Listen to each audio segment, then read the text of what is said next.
अनीता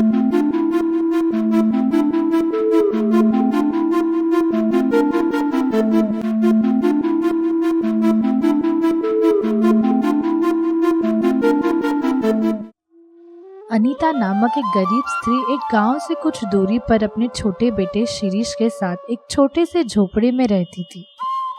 शिरीष के पिता नहीं थे। शिरीष बहुत ही प्यारा बच्चा था जो अपनी माँ के हर काम में मदद करता था। अनीता आसपास के लोगों के यहाँ छोटे मोटे काम करके गुजारा करती थी। थोड़े दिनों में शिरीष का स्कूल शुरू होने वाला था। स्कूल दूर था और वहां जाने के लिए जंगल को पार करना पड़ता था। अनीता परेशान थी कि शिरीष को स्कूल लाने छोड़ने कौन जाएगा, क्योंकि वो तो काम में ही व्यस्त रहती थी। परेशान अनीता अपने भगवान श्री कृष्ण के पास गई और उनसे प्रार्थना की। हे प्रभु, मेरे बेटे का ख्याल रखना। उसे स्कूल भेजना भी है और जंगल में से जाना होगा। वो नन्हा सा बच्चा अकेले कैसे जाएगा?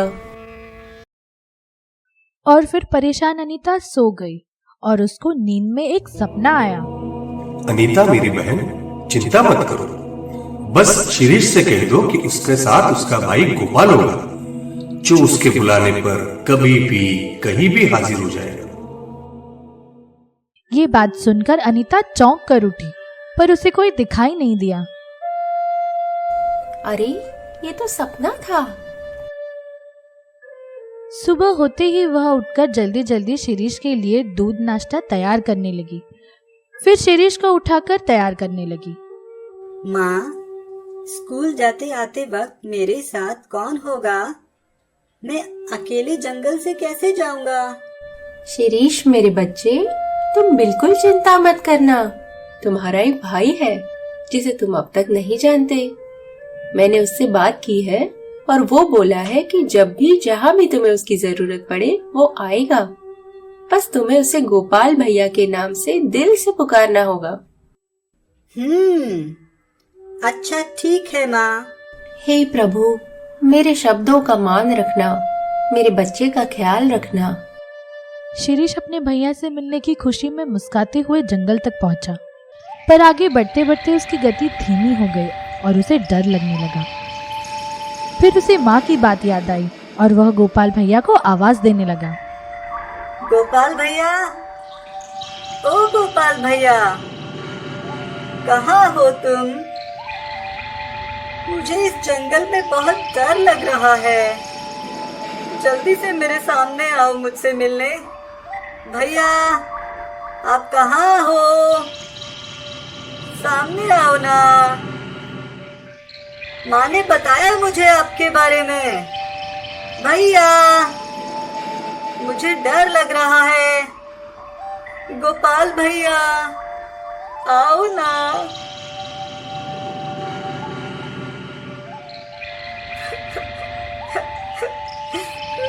गोपाल भैया, आओ ना। अरे शिरीष, मेरे छोटे भाई, आखिर हम मिल ही गए। मेरे होते तुम्हें डरने की कोई जरूरत नहीं। चलो शिरीष, स्कूल के लिए देर हो जाएगी, मैं तुम्हारे साथ चलता हूँ। और दोनों हंसते खेलते कूदते स्कूल कब पहुंचा ये पता ही नहीं चला। शिरीष अपने भैया से धन्यवाद कहने के लिए मुड़ा तो गोपाल भैया कब के जा चुके थे। फिर शिरीष खुशी खुशी स्कूल गया। उसके कुछ अच्छे दोस्त भी बन गए। स्कूल से घर लौटते वक्त अंधेरा होने लगा था तो शिरीष ने फिर गोपाल भैया को आवाज लगाई और वे दोनों फिर हंसते खेलते घर तक पहुंचे। पर फिर गोपाल अचानक गायब हो गया। माँ, तुझे पता है आज क्या हुआ? हे कृष्ण भगवान, ऐसे ही आपकी कृपा बनाए रखिए। इसी तरह एक एक दिन गुजरता रहा। शिरीष स्कूल के बच्चों के साथ घुल मिल गया और अच्छी तरह से पढ़ाई भी करने लगा। फिर गोकुलाष्टमी का त्योहार आ गया तो गुरुजी ने बच्चों से कहा, बच्चों, अब गोकुल अष्टमी का त्योहार 4 दिन पर है। हम उस दिन स्कूल में ही भोजन रखेंगे। हर विद्यार्थी को अपनी तरफ से कोई ना कोई पदार्थ लाना है जो हम सब मिल बांट के खाएंगे। ये सुनकर बच्चे खुश हुए। शिरीष ने घर आकर माँ को बताया तो माँ सोचने लगी कि वह क्या बनाए जो स्कूल के इतने सारे विद्यार्थी और शिक्षकों के लिए पूरा पढ़ सके। आखिर उसने शिरीष से कहा कि वह गोपाल भैया से ही पूछ ले कि उसे क्या करना चाहिए। दूसरे दिन स्कूल जाते हुए उसने गोपाल भैया से बात की। अच्छा, गोकुलाष्टमी। शिरीष, तुम चिंता ना करो, मैं पूरा इंतजाम कर दूंगा। जब जन्माष्टमी का दिन आया, शिरीष खुशी से स्कूल जाने के लिए निकला।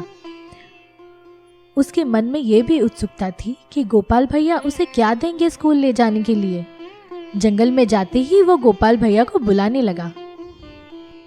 गोपाल भैया, जल्दी आओ, आज मेरे लिए क्या लेकर आओगे आप? गोपाल भैया, आओ ना भैया।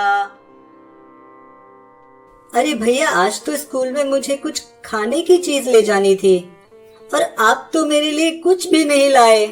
अरे, ये मैं कैसे भूल सकता हूँ। देखो, मैं तुम्हारे लिए ये लाया हूँ। इसमें दही है, तुम सब के लिए। स्कूल के पास आते ही गोपाल फिर गायब हो गया और शिरीष खुशी खुशी स्कूल गया। भोजन के समय जब शिरीष ने वह मटकी गुरुजी के हाथ में दी तो गुरुजी हंस पड़े और बोले, अरे, इतनी सी मटकी में क्या लाए हो? हम इतने सारे लोगों को ये कैसे काफी होगा? ये मेरे गोपाल भैया ने मुझे दी है। वो जो कुछ भी करता है सोच समझ कर ही करता है। फिर सारे विद्यार्थी पंक्तियां बनाकर खाना खाने बैठ गए। कुछ पदार्थ स्कूल में ही बनाए थे और कुछ विद्यार्थी अपने अपने घरों से लाए थे। किसी ने स्वादिष्ट सब्जी लाई थी तो किसी ने हलवा, किसी ने पूरी तो किसी ने अचार। सबको साथ खाने का बड़ा ही मजा आ रहा था। अंत में जब गुरुजी ने शिरीष की मटकी हाथ में लेकर उसका ढका हुआ मुंह खोलने लगे, एक बार फिर सब हंस पड़े और फिर गुरुजी सबको दही परोसने लगे। वे परोसते गए पर दही था कि खत्म होने का नाम ही नहीं ले रहा था। दही स्वादिष्ट भी इतना था कि सब मांग मांग कर खा रहे थे। फिर भी मटकी में दही वैसे का वैसा ही था, न कम हुआ न खत्म। ये देखकर गुरुजी पहले तो चौंक गए, पर फिर उन्हें शक होने लगा और गुस्सा भी आने लगा कि ये कोई जादू टोना तो नहीं। वे गुस्से में शिरीष से बोले, सच बताओ शिरीष, ये मटकी तुमने कहाँ से मिली? इसमें कुछ ना कुछ जादू जरूर है जो इसका दही खत्म ही नहीं हो रहा। गुरुजी, मैंने आपसे सब सच ही बोला है। ये मटकी मुझे मेरे गोपाल भैया ने ही दी है। तो चलो मुझे उससे मिला दो, मैं उससे ही पूछ लूंगा कि ये सब क्या है। वो जंगल में रहता है, हमें उससे मिलने वहीं जाना होगा। तो ठीक है, तुम अभी के अभी हमें वहां ले चलो। फिर शिरीष को लेकर गुरुजी और कुछ शिक्षक और विद्यार्थी जंगल के लिए निकल पड़े। जंगल पहुंचने पर शिरीष पुकारने लगा, गोपाल भैया, गोपाल भैया, मेरे गुरुजी तुमसे मिलना चाहते हैं, आकर जरा उनसे मिल लो ना। गोपाल भैया, भैया क्या तुम मुझे झूठा साबित करना चाहते हो? अगर तुम नहीं आए तो मेरे गुरुजी मुझे झूठा समझेंगे। देखा, कोई नहीं आया। मैं पहले ही जानता था कि कुछ गड़बड़ है। तुम्हारा कोई भाई वगैरह नहीं है, ये तो कोई जादूगर है। नहीं गुरुजी, वो मेरा बहुत अच्छा और प्यारा भाई है, कोई जादूगर वगैरह नहीं है। गुरुजी, ये बांसुरी मेरा भैया ही बजा रहा है, अब देखिए वो आता ही होगा। भैया, कहाँ हो तुम? सामने आओ। शिरीष मेरे भाई, मैं सिर्फ उन्हीं को दिखाई देता हूँ जो मुझ पर विश्वास करते हैं और मुझे दिल से चाहते हैं। तुम जिनको साथ लाए हो वे तुम पर शक कर रहे हैं और तुम्हारे साथ मुझ पर भी शक कर रहे हैं। ऐसे लोगों से मैं कभी नहीं मिलता। मैं उन्हीं को मदद करता हूँ और हमेशा उनके साथ ही रहता हूँ। ये सुनकर गुरुजी और उनके साथियों को उनकी गलती का एहसास हुआ। वे सारे हाथ जोड़कर अपने घुटनों पर बैठ गए। हे प्रभु, हमें माफ कर दीजिए, हमसे भूल हो गई। आज के बाद हम कभी शिरीष पे शक नहीं करेंगे। ये कहकर गुरुजी, शिरीष, सारे शिष्य और विद्यार्थी स्कूल लौट गए और सबने मिलकर गोकुलाष्टमी जोर शोर से मनाई। भगवान वह शक्ति है जो हमारे विश्वास और श्रद्धा के रूप में हमेशा हमारे साथ होती है और इन्हीं के बल पर हम किसी भी मुसीबत में जीत सकते हैं। एक गांव में एक किसान रहता था। उसका नाम था चंबोली राम। चंबोली राम एक दिन जंगल से जा रहा था तो उसने एक जादुई मुर्गी देखी, चमकदार सुनहरी मुर्गी। अरे वाह, ये तो गजब मुर्गी है। इतना सुंदर मुर्गी तो हम कभी ना देखा अपनी जिंदगी में। वो उसे अपने घर ले आया और दाना खिला के पालने लगा। अगले दिन सुबह चंबोली मुर्गी के पास जाता है तो वहाँ उसे एक सुनहरा अंडा दिखता है। अरे ये तो कोई मामूली अंडा नहीं है, ये तो सोने का अंडा है। प्रभु, तुमने हमारी सुन ली, हमारी गरीबी दूर कर दई। चंबोली अंडे को ले जाकर शहर में एक सुनार को बेच देता है। भीम जी भाई, ये हमरे पास थोड़ा सोना है, एक आग कितना दे सकत हो? वाह भैया, ये तो काफी सोना है। लाओ, ये हमको दे दो और ये पैसा तुम ले लो। हमरे भाग खुल गए। इतना पैसा तो हम कभी भी नहीं देखा अपनी जिंदगी में।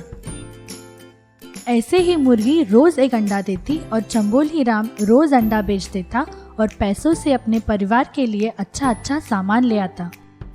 धीरे धीरे वो काफी अमीर हो गया और लोग उससे जलने लगे। ओ चंबोली भैया, कैसन बा? आजकल तो एकदम टिप टाप हो गए हो। जे बड़ा घर ले लिया है, कोनो लॉटरी लग गई है का? अरे नंदू, लॉटरी तो छोटी चीज होवत है। हमारी किस्मत तो ऊ से भी ऊपर है। बचपन से गरीब रहे, लेकिन भगवान ने इकट्ठे ही भेज दिया। अब देखो, हमको एक ऐसी मुर्गी मिली है जो रोज सोने का अंडा देवत है। हम रोज ओकू शहर जाके बेच आत हूँ, खूब माल मिलत है। रोज एक अंडा? वाह जी, भगवान तुम पे इतना मेहरबान है। पर तुम तो खैर मूर्ख ही हो। सोचो सोचो, जब एक अंडा रोज निकल आत है तो उनके पेट में कितने सारे अंडे होंगे। तुम्हारी जगह हम होते तो एक ही दिन में अमीर हो जाते। खैर चलो, हमको काम पे जाना है। अब हमरे पास तो कोनो ऐसी मुर्गी है ना।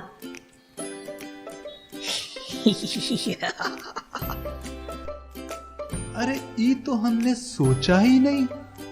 जो मुर्गी रोज एक सोने का अंडा दे सकत है, उसके पेट में न जाने कितने अंडे होंगे। नंदू तो बहुत काम की बात बोल गया। हे भगवान, बस एक ही सोने का अंडा। अब हम पे और इंतजार नहीं होता। आज हम इस मुर्गी का पेट काट के सारे अंडे निकाल लेंगे।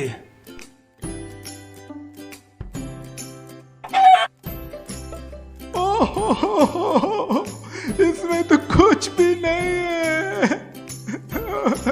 हमारी मुर्गी माती, ये क्या हो गया? नंदू!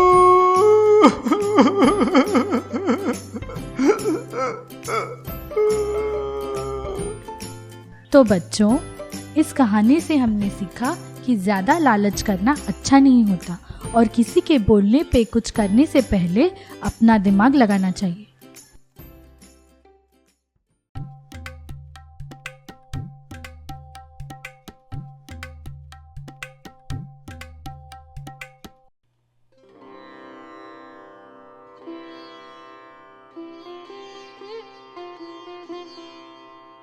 एक था मछुआरा, नाम था भीमा। भीमा एक अच्छा ईमानदार मछुआरा था। वो और उसकी बीवी एक नदी के पास के एक छोटी सी झोपड़ी में रहते थे। भीमा रोज सुबह मछली पकड़ने के लिए अपनी नाव लेके निकल जाता और शाम तक जो कुछ भी हाथ आता पास के शहर वीरपुर में बेच आता। वो लोग गरीब थे पर अपना गुजारा चला लेते थे। भीमा हमेशा खुश रहता और दूसरों की मदद करता। अरे ओ अम्मा, ठीक है ना? कैसी है कमर अब तेरी? भीमा, अरे बेटा ठीक है, पर तूने जो दवाई ला के दी थी वो खत्म हो गई है। जब तब दर्द होता ही रहता है। तू बोला क्यों नहीं? मैं आज काम से लौटते वक्त शहर से और दवाई ले आऊंगा तेरे लिए। चलता हूँ, ख्याल रख। भीमा से जो हो पाता वो हमेशा दूसरों की मदद करता रहता था। शायद इसलिए एक दिन उसकी किस्मत चमक उठी। एक दिन की बात है, भीमा मछली पकड़ रहा था। तभी उसके हाथ एक बहुत बड़ी मछली लगी। ऐसी सुंदर मछली उसने कभी नहीं देखी थी। अरे वाह, क्या मछली है! इतनी रंगीन, इतनी चमकदार। इसका तो अच्छा पैसा मिलेगा। नहीं, मुझे मत बेचो। मैं कोई साधारण मछली नहीं हूँ, मैं मछलियों की रानी हूँ। मैं तुमको पैसे दे दूंगी, मुझे छोड़ दो। मछली बोली, चमत्कार, मछलियों की रानी। ओह, मुझे माफ करना देवी, मैं भीमा मछुआरा हूँ। अपना घर चलाने के लिए मछलियाँ पकड़ता हूँ, लेकिन मैं मछली की रानी को नहीं पकड़ सकता। मैं अभी तुम्हें छोड़ देता हूँ। मुझे कुछ नहीं चाहिए, सब है मेरे पास। शुक्रिया। तुम अच्छे इंसान लगते हो। तुमने मुझे जाने दिया, मेरी जान बचाई। अगर जिंदगी में कभी कुछ मदद चाहिए हो तो मुझे याद करना, मैं जरूर तुम्हारी मदद करूंगी। खुश रहो। खुश रहो मछली रानी। अचंभित भीमा घर की तरफ जा रहा था। घर पे उसकी बीवी उसका इंतजार कर रही थी। अरे वाह मीना, आज तो बड़ी सुंदर लग रही हो तुम। हाँ, मैंने ना नई साड़ी खरीदी। मैं तो लेती रहती हूँ। मेरे पति बहुत कमाते हैं। तेरा पति क्या करता है? ये ना मछली पकड़ते हैं, पास में ही। मछुआरे हो? अच्छा चल, मुझे काम है, चलती हूँ।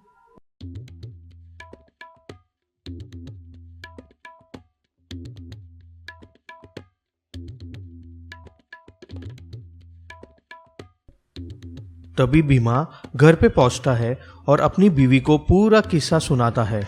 मधु, मैंने जब उस रानी मछली को जाने दिया तो जाते वक्त भी उसने मुझे बहुत अपनेपन से कहा कि जब भी कोई मदद की जरूरत हो बता देना। मत मारी गई है क्या? साक्षात लक्ष्मी तुम्हारे दरवाजे पर खड़ी थी और तुमने मना कर दिया। हे भगवान, जाने तुम्हें कब बुद्धि आएगी। पहले पता होता कि ऐसे दिन देखने पड़ेंगे तो कभी तुमसे शादी के लिए हाँ ना कहती। मेरी जिंदगी तो बस चूल्हा फूकने में ही गुजर जाएगी। बाकी दुनिया कहाँ से कहाँ पहुँच गई है। मेरा ही नसीब खोटा है। पर नहीं, अब और नहीं। अरे मधु, ऐसा मत कहो। मैं इतनी मेहनत करता तो हूँ। हम लोग खुश रह रहे हैं ना? खुश? ये खुशी है? घर देखा है हमारा? निकलो, निकलो बाहर, निकलो घर से, अभी के अभी। जाओ और अभी उस मछली के पास जाके बोलो कि खूब सारा पैसा दे, बड़ा घर दे। आई समझ में बात? मधु की बात सुन भीमा को बहुत दुख हुआ और वो अपने दुख में नदी की तरफ चलता रहा। वहां पहुंच के वो एक पत्थर पे बैठ गया। तभी वहां उसके पास जादुई मछली प्रकट हुई। अरे दयालु मछुआरे, तुमने मुझे याद किया। और तुम उतने उदास क्यों हो? मछली रानी, क्या बताऊं। मैं जब अपने घर गया, मैंने अपनी बीवी को बताया आपके बारे में, पर ये सब सुन के उसको बहुत दुख हुआ कि मैंने आपसे कुछ मांगा क्यों नहीं। हम लोग बहुत गरीब हैं और वो चाहती है कि उसकी टूटी हुई झोपड़ी की बजाय बड़ा सा घर हो। वो जिद कर रही है और मैं उसे समझा नहीं पा रहा। ओह, तो ये बात है, एक बड़ा सा घर। हाँ, क्यों नहीं, तुम घर जाओ, तुम्हारी बीवी को बड़ा सा घर मिल गया है। खुश रहो भीमा। ये सुन के भीमा को थोड़ा अचंभा हुआ, पर पूरा विश्वास नहीं। फिर वो उदास अपने घर की तरफ गया।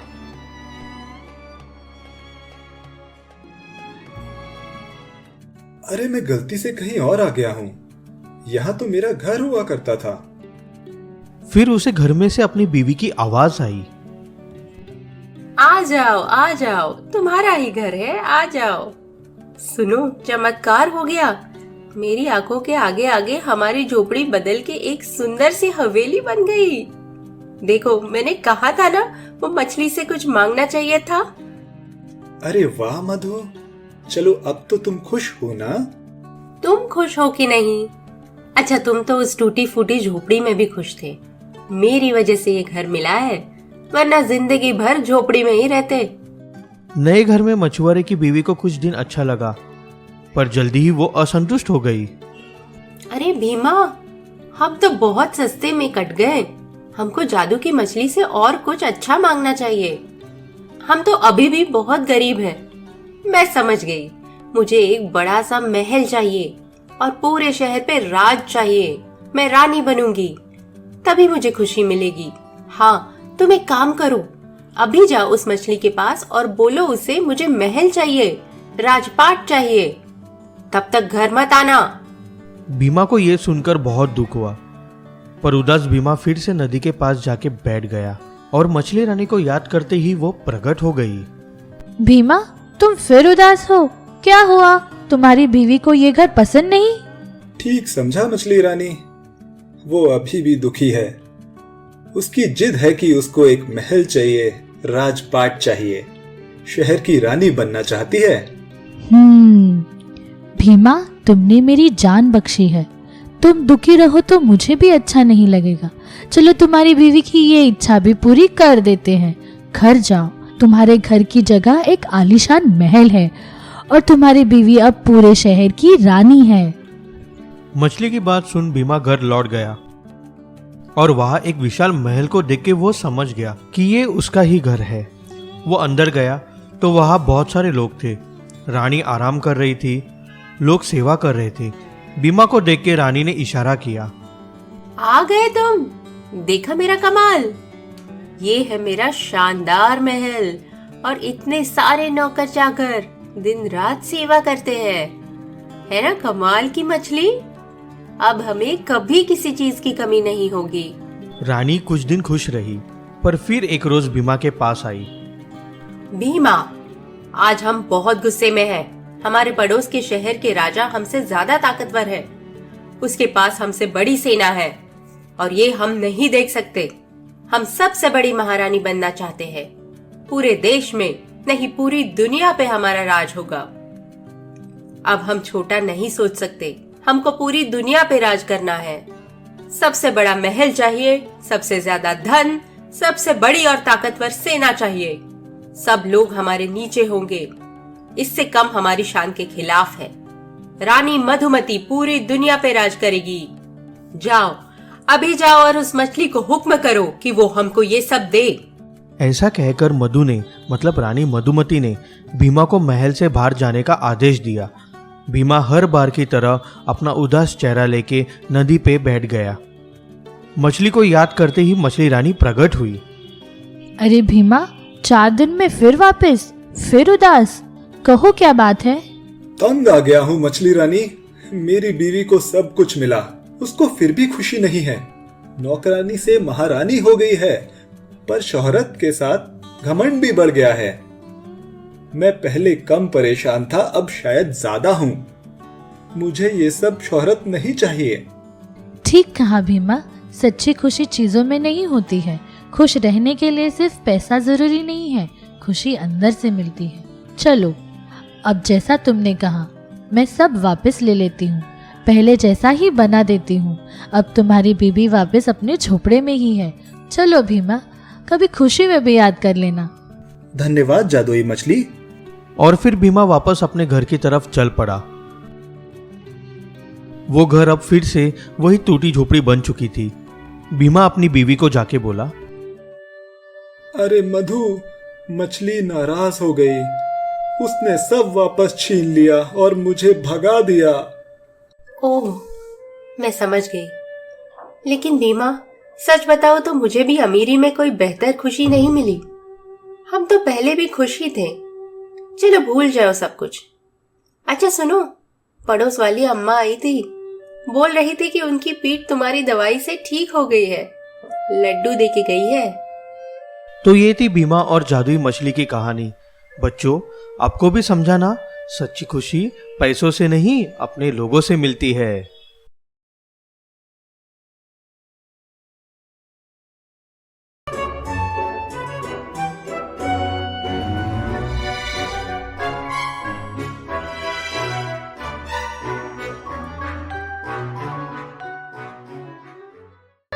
दूर देश में पहाड़ों से घिरा एक गांव था, खजूरगढ़। उस गांव में एक लड़का रहता था।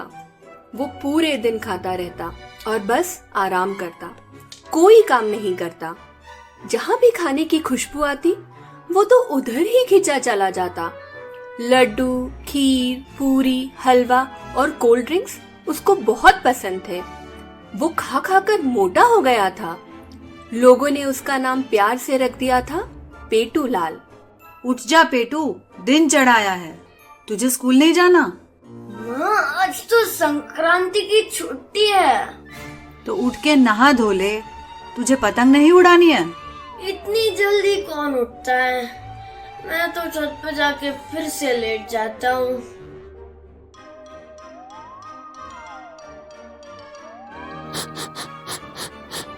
काकी, क्या बना रही हो? अरे बेटा, मैं तो लड्डू बना रही हूँ, तो कुछ खाएगा? खुशबू तो गजब की आ रही है। बेटा और लेना और पेट भर के खा। अब तो पेटू को ज्यादा खेलना भी अच्छा नहीं लगता था। पेटू बहुत आलसी भी हो गया था। साथ के बच्चे उसको तंग भी करते। एक बार तो वो कुर्सी पे बैठा तो कुर्सी टूट गई। तब से तो वो स्कूल जाने से भी कतराने लगा। चल पेटू, वहाँ ग्राउंड पे सारे दोस्त फुटबॉल खेल रहे हैं, तू भी चल। तू जा, मैं तो अभी आराम करूँगा। खाने के बाद 1-2 घंटे की नींद हो जाए तो क्या बात है।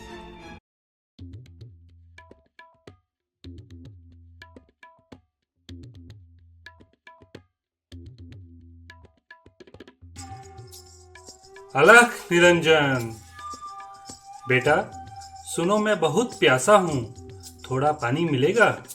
हाँ मिलेगा, पर मुझे बहुत भूख लगी है, पहले कुछ खिला दोगे?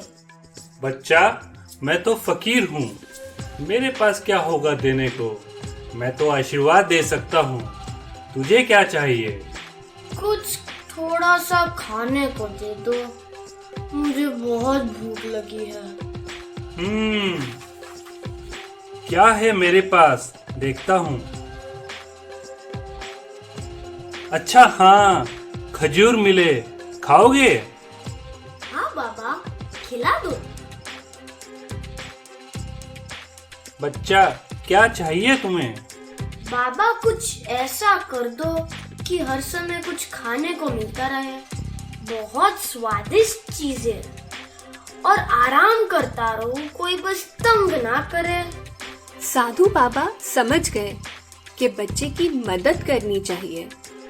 दूर पहाड़ी पे एक जादुई पेड़ है, वहीं ये मीठे खजूर लगे हैं, और चाहिए तो वहां जाना होगा, पर एक शर्त है, खुद ही जाना पड़ेगा और सुबह ही जाना पड़ेगा। जो खजूर अपने हाथ से तोड़ोगे वो ही इतने मीठे होंगे। बाबा, मैं कैसे जाऊंगा? वो तो कम से कम 3 किलोमीटर दूर होगा यहाँ से। मैं तो इतना नहीं चल पाता हूँ। वो तुमको सोचना पड़ेगा, इतने मीठे खजूर खाने हैं कि नहीं, और थोड़ी मेहनत तो करनी ही पड़ेगी। मेहनत का फल हमेशा मीठा होता है, बात याद रखना मेरी। क्यों ना मैं पापा से बाजार से मंगा लूं, पर इतने स्वादिष्ट खजूर कहाँ पे मिलेंगे?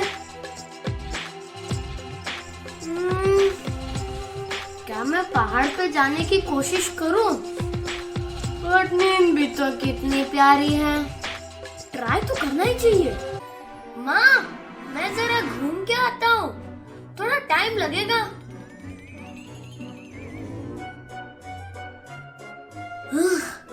शायद आने ही वाला होगा पेड़। साधु बाबा ने जो रास्ता बताया था वो उस पे चलता रहा। लगभग 1 घंटे बाद उसको वो पहाड़ी पे खड़ा एक खजूर का पेड़ दिखा। उसकी तो खुशी की कोई सीमा ही नहीं रही।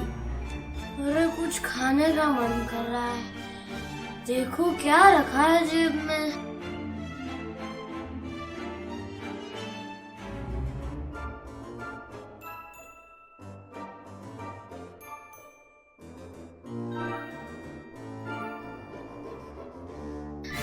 पेटू की सारी खुशी छू हो गई। पेड़ तो बहुत ऊंचा था, अब वो पेड़ से खजूर कैसे तोड़ेगा, ये सोच के वो परेशान हो गया। उसने बहुत कोशिश की पर वो एक भी खजूर नहीं तोड़ पाया। वो उदास होकर लौट गया। कुछ तो तरकीब लगानी पड़ेगी। दिन बीतते गए और अब पेटू को थकान भी कम लगती और उसको बहुत मजा आता। एक दिन तो एक चिड़िया ने जैसे उसकी मन की बात ही सुन ली और बहुत सारे खजूर तोड़ के नीचे गिरा दिए। पेटू ने मजे से बहुत सारे खजूर खाए। अब तो लगभग 1 महीना हो गया। पेटू तो पहले से बहुत तंदुरुस्त हो गया था। अब वो दौड़ के पहुंच जाता और अब उससे पेड़ पे चढ़ना भी सीख लिया था। लोग भी उसमें नया बदलाव देख के हैरान थे। पेटू के मम्मी पापा तो एकदम खुश हो गए थे। पेटू को लोग उसके असली नाम से बुलाने लगे, पवन, और वो हवा की तरह ही हल्का भी हो गया था। एक दिन पवन स्कूल जा रहा था और उसको वो बाबा मिले। पवन ने तो तुरंत बाबा को पहचान लिया और बाबा को प्रणाम किया।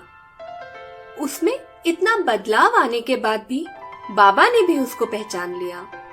अरे बच्चे, तुम तो एकदम तंदुरुस्त लग रहे हो। हाँ बाबा, ये सब आपकी कृपा है। वो तो सच में जादुई पेड़ निकला। वहाँ जाने में जितनी मेहनत की, खजूर का स्वाद उतना बढ़ता गया और अब देखिए मैं कितना हेल्दी हो गया हूँ। हाँ बेटा, मैं वही समझा रहा था। जादू तो अपने हाथों में होता है, मेहनत में होता है और उसका स्वाद ही सबसे अच्छा होता है। सच्ची बात बता गए थे वो साधु बाबा।